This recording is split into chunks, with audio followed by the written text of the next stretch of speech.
Hi tears, இன்றைக்கி நம்ம வீட்டில் சாம்பார் தாங்க. அதுவும் ஃப்ரைடே சாம்பாருங்க. எப்போவுமே வந்து ஃப்ரைடேனாலே நம்ம வீட்டில் எப்போவுமே சாம்பார் தான் இல்லைங்களா? எங்கள் வீட்டில் மட்டும் இல்லைங்க, உங்கள் வீட்லேயும் அப்படி தான் இருக்கும்னு நினைக்கிறேன். ஏன்னா வந்து காலங்காலமாக அம்மாக்கள் எல்லாமே வந்து ஃப்ரைடேனாலே சாம்பார் வைக்கிற பழக்கம் இன்னுமே நம்மளுடைய தமிழ்நாட்டில் இருக்குங்க. நானும் சரி துபாய் வந்தாலுமே வந்து அதை தான் ஃபாலோ பண்ணணும். வேறு எதுவும் சமைச்செல்லாம் கொடுத்து பழக்கி விட்டுறக்கூடாதுங்க. இல்லைன்னா நம்மளை பழக்கிருவாங்க. வேறு எதாவது செஞ்சு கொடுன்னு சொல்லிட்டு. கிடையவே கிடையாதுன்னு சொல்லிட்டு சாம்பார் போட்டுருவாங்க. அப்புறம் சாம்பார் வேறு என்னக்கு எதாவது பொரியல் பண்ணலான்னு பார்த்தேன். கீரை இருந்தது. சரி கீரையே செஞ்சுருவோம். ஏன்னா வந்து அடுத்த நாள் பார்த்திங்கன்னா சாட்டர்டே, சண்டே கண்டிப்பாக நம்ம வந்து கீரை செய்ய மாட்டோம். அப்புறம் அதை வச்சாலும் வீணாக போயிடும். அதனால சரி அதையும் செஞ்சுருவோம் அப்படின்னு சொல்லிட்டு கீரையை சாம்பார் வச்சுட்டு கீரை பொரியல் பண்ணியாச்சுங்க. ரொம்ப நல்லா இருந்தது. சாம்பார் பார்த்திங்கன்னா ரொம்ப நல்லா இருந்தது. ஒரு 2, 3 காய் இருந்தது வீட்டில். அதையவே போட்டு வச்சுட்டேங்க.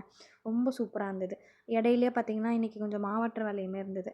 அதனால் மாவையும் பார்த்திங்கன்னா நல்லா அரைச்சி எடுத்து வச்சுட்டு அப்புறம் அந்த மிக்ஸியும் நல்லா கழுவி எடுத்து வச்சாச்சுங்க. ஏன்னா வந்து எப்படியும் நான் மாவு ஆட்டும்போது மட்டும்தான் வீக்லி ஒன்ஸ் மட்டும்தான் வந்து மிக்ஸி கழுவுவேன்.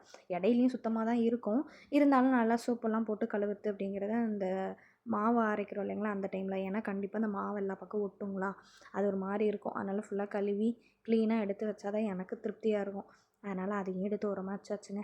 அப்புறமா என்னங்க லஞ்சும் ரெடி ஆயிடுச்சு. போய் சாப்பிட வேண்டியது தான். கீரை பொரியல், சாம்பார், ரசம், இந்த நார்த்தங்காய் ஊறுகாய் எனக்கு வந்து இந்தியாவிலேருந்து எங்கள் சித்தி எனக்கு கொடுத்து விட்டுருந்தாங்க. அந்த நார்த்தங்காய் ஊறுகாய் இல்லைன்னா எனக்கு சாப்பாடே இறங்காதுங்க. அந்த மாதிரி ரொம்ப டேஸ்ட்டாக இருக்கும். சித்தி ரொம்ப சூப்பராக பண்ணுவாங்க.